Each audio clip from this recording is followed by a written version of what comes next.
Blessed assurance, Jesus is mine. Oh, what a foretaste of glory divine, heir of salvation.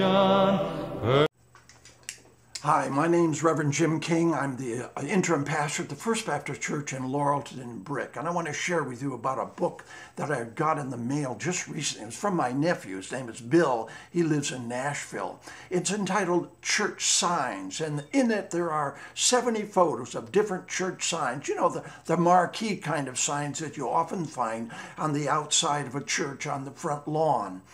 You're probably familiar with that phrase, honk if you love Jesus.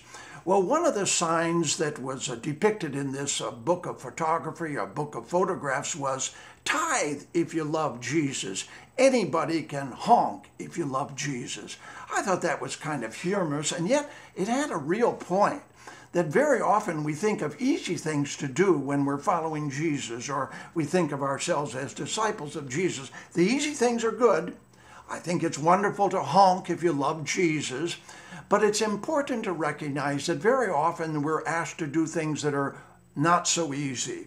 Tithing, if you love Jesus. Well, I don't even want to talk about tithing here. That is one important thing, but there are other things that we could do if we really love Jesus. I'm thinking that we could build up the camaraderie and the warmth of the community of our local church. We could find somebody in our fellowship that is kind of considered an outsider, and we could give him or her a special embrace. We could give a kudo to our pastor. Sometimes I hear that pastors may go 2, 3, 4, 5 weeks without more than 1 or 2 people saying, "Good job" on Sunday for the sermon. There's quite an investment in a sermon. So we can do more than honk if you love Jesus. We can be in Bible study so that we can be equipped to be a good disciple, a leader.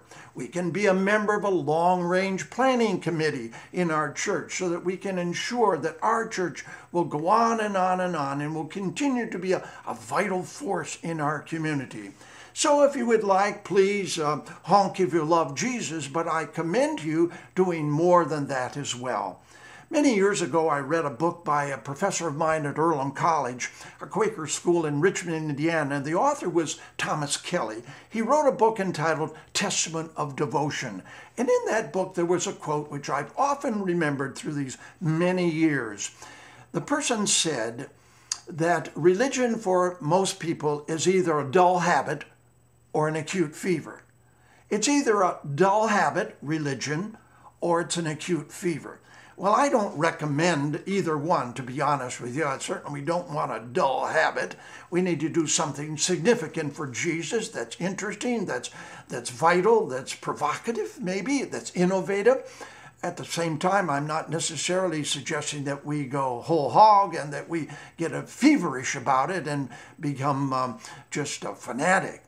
But it's a wonderful thing in Lent. I commend it to you, that you tithe if you love Jesus, or honk if you love Jesus, or you do something easy or difficult, or both for Jesus. I hope your Lenten season is going very well. I hope you have a wonderful Palm Sunday, Maundy Thursday, Good Friday, and a very happy Resurrection Sunday. God bless you. God loves you. I love you. I'm so pleased to be able to share with you on this video in Kingdom Works. God bless. Blessed assurance, Jesus is mine.